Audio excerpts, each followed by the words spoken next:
This is Optimal Living Daily, episode 925, Imperfect is the New Perfect, Part 1 by Joshua Fields Millburn of Minimalists.com, and I'm Justin Malik. Happy Saturday, welcome back, or welcome for the first time if you're new here. This is where I read to you every single day to help you live a more meaningful life, covering personal development, productivity, and minimalism mostly, from some of the best bloggers and authors you can find, with their permission of course.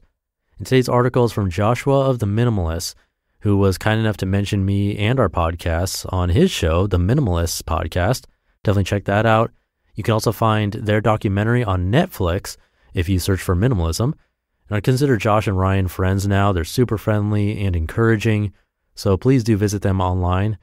And today's post is a bit on the longer side, so I'll read the first half today and then finish it up for you tomorrow.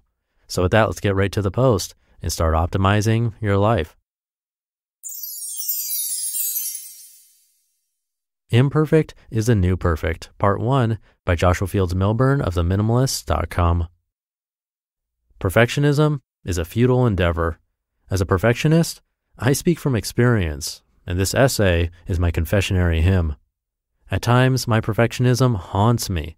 All the pleasure of getting it right can be immediately wiped out by small, debilitating imperfections, the sharp, stabbing pain of a negative criticism, the disappointment of a brightly illuminated flaw, the vitriolic feeling brought forth by a set of rolled eyes.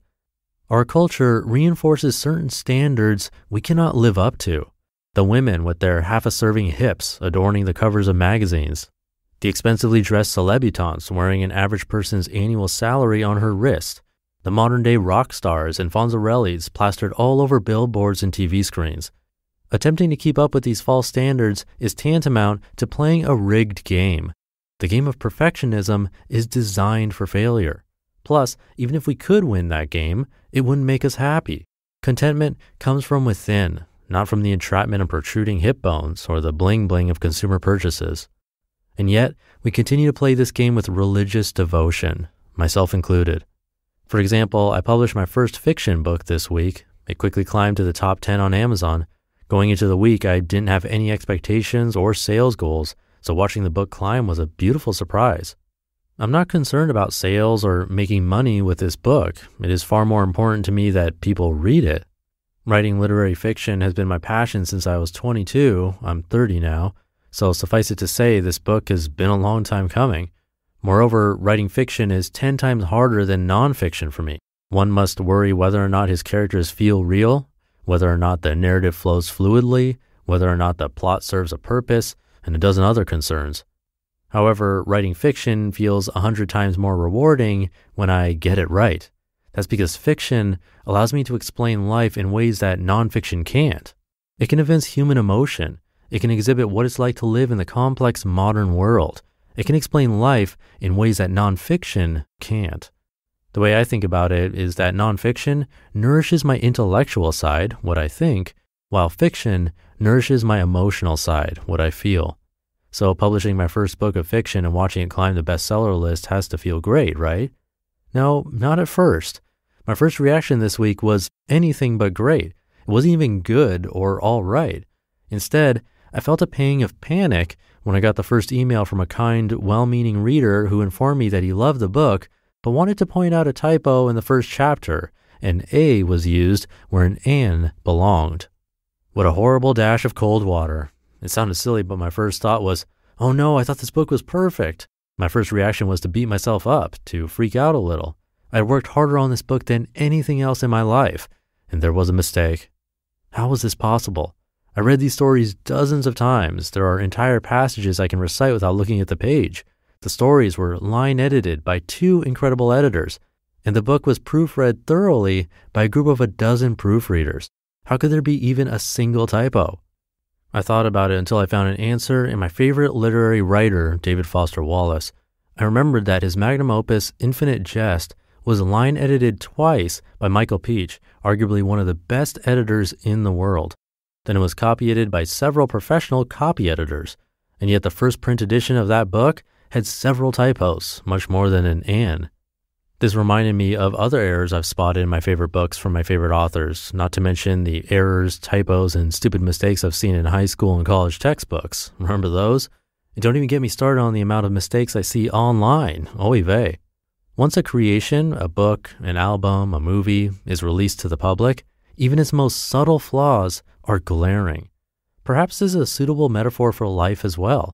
Once we put our individual problems out in the open, they are far more noticeable, and thus we feel more compelled to address those problems.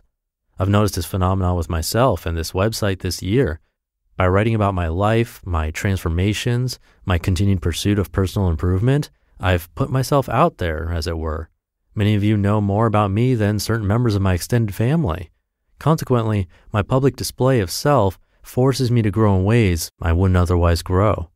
The truth is, we are all human. Thus, we are all flawed.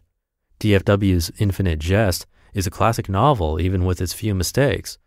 Similarly, I'm incredibly pleased with my first book. The stories convey emotion, the characters feel alive to me, and it's easily the best thing I've ever written, even with any scar tissue that keeps it from being perfect. To be continued. You just listened to part 1 of the post titled, Imperfect is the New Perfect by Joshua Fields Millburn of the Minimalists.com. We'll hear more about the feedback you got from the book and some lessons from it tomorrow. And it's Saturday, so I'll keep this ending nice and short, but if you're not checking out the other podcasts in my little network, please do. They're very similar to this show, except I'm not the one hosting them. You can get a break from listening to me and check out the other shows. Just search for Optimal Living Daily wherever you're hearing this, and all 4 of the other podcasts should pop right up.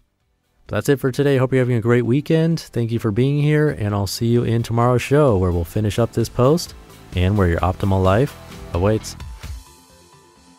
Hey, this is Dan from the Optimal Finance Daily podcast, which is a lot like this show, except more focused on personal finance. Justin handpicks the best posts he can find from blogs and authors like Ramit Sethi, Mr. Money Mustache, and more, and I read them to you 5 days a week. So if you enjoy this podcast, come on over and subscribe to Optimal Finance Daily too. And together, we'll optimize your financial life. You've been listening to Optimal Living Daily. Be sure to hit the subscribe button to stay up to date on each new episode. And head to oldpodcast.com, that's OLDpodcast.com, for a free gift as well as more actionable tips and resources to help you maximize your potential. Thanks for joining us, and remember, your optimal life awaits.